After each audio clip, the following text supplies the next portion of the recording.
Hi everyone. We are discussing a very important resource called time. For the nearly past 4 decades, I am trying to help people to manage their important, very valuable, very scarce, irretrievable resource called time. Initially, around 1980s or late 1980s, I used to give a lot of advice in my time management seminars. Even at that time, it was very well appreciated. Give a lot of tips, ideas, and say that if you do all this, you will manage your time. But then later on, as I started knowing more and more about this resource called time, a revelation came to my mind that no matter how much people advise people, no matter how much people motivate others, no matter how much people try to correct others, the ultimate decision is not on the person correcting, not on the person changing, not on the person motivating, but that person who wants to change, who wants to come up in life, that person should decide. All others can give ideas. So it's not that somebody gives an idea and immediately it will work. It's not like, in a room, you switch on a light and the AC machine starts working. You switch off and the machine stops. Or you take a ball and throw, the ball flies, right? It's not that easy. We are not robots, we are not programmed to act. We are all thinking beings. We are all meaning-making beings. So please understand the difference between a programmed object and a human system. They are two different things. You cannot make a human system function the way you want a non-human system functions. Once you switch on the light, the switch, the light shall burn. Provided, of course, the wiring is right, the bulb is okay, fit enough. And our system is also perfect. We have the brain, we have the nerves, we have the bones. But what an electric bulb does not have, and that what we have, is the mind, is the emotion, is the feeling. So we should have this perspective to understand what it means to manage our activity, our ideas, our thoughts, and ultimately our time. So in this episode, I am going to discuss with you who initiates and who controls your activities. So write down these 4 terms. Self-initiated, point number 1. Point number 2, others initiated. Others initiated. Point number 3, self-controlled. Point number 4, others controlled. Simple. So self-initiated, others initiated. Self-control, others control. You have this matrix in front of you now. Now let's talk about goal setting. Let's talk about I want to reduce my weight. Let's talk about I want to get promoted. Let's talk about I want to have a house. So in what quadrant it falls is very, very important. Self-initiated. Let's say that all of a sudden one day I start thinking, I say I am overweight.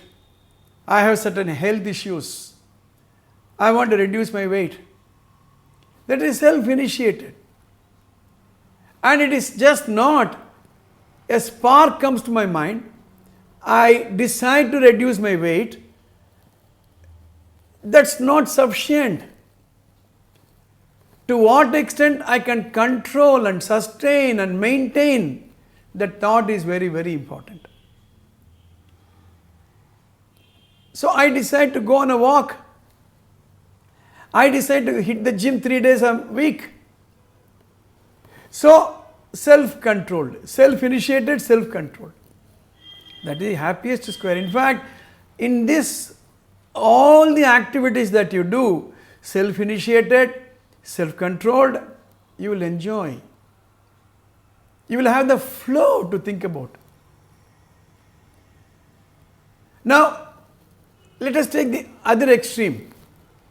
Others initiated and others controlled. Let's say that your wife tells you, you have to take care of your health, you are obese. Or your doctor tells you, you are obese. Or your friends tells you that you smoke a lot. Or your friends tell you that you are drinking a lot. Others initiated. Then they advise you, cut down your smoking, cut down your junk food, right? Go for a gym. Others initiate. People will even subscribe, take you to the gym, pay the money on your behalf. Or a father can buy a jogging track shoe and a costume and give it to the son. Go for a jog. I'll wake you up. I go every day. I'll come with me. Others initiated. Once others initiated and they start controlling you. Every day somebody telephones you. Have you cut down your smoking? Have you hit the gym today? How many days last week you went? Others initiated, others controlled. You know what will happen? You will start avoiding them. You will start hating it. Because it is others initiated and others controlled. So the two extremes we saw, self-initiated, self-controlled, others initiated, others controlled. Let us take a third option. Others initiate, but we start controlling. Others initiate. You go for a gym, you go for a jogging, then we agree with them. We start controlling. So that there is no follow-up required. Even in normal meeting, let us say somebody calls you for a meeting or somebody meets you, they start a conversation and you feel it has gone to a level you don't want it anymore. But you have to control. You should know the tact of how to bring him back, bring the time back to your control. Others initiate, but you start controlling. Right? It all depends upon what you want.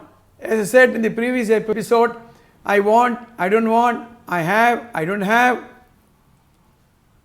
The last quadrant is you initiate, but others start controlling. For example, you convene a meeting and 10 participants are there, but everybody is talking on their own. Nobody is sticking to the agenda or able to control. Right? So I initiate, but I cannot succeed alone. I alone can succeed, but I cannot succeed alone. I need resources, I need the team, I need the cooperation, I need the support of people. So even though I initiate, others may control, others may help you, may not help you, support you, may not support you.